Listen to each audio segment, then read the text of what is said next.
17. hadis. Bismillah, elhamdülillah, ve salatu ve selamu ala Resulillah.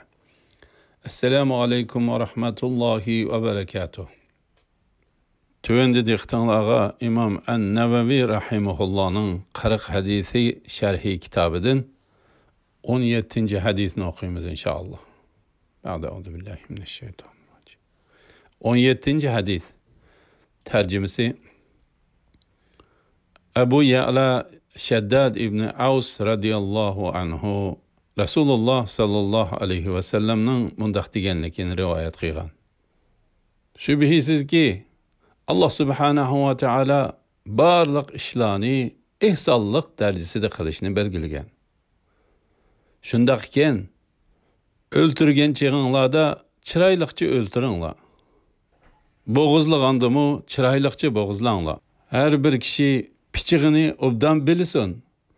Hamda bo'g'izlanadigan malga rahat bilindirsin. Muslim rivayeti 1955. hadis. Elhamdülillah. Yukarıda İmam En-Nevevi Rahimullah'ın 40 hadisinden 17. hadisini aldığında. Ahirini keyin qitimliq o'qishimizni davomlashtiramiz inşallah.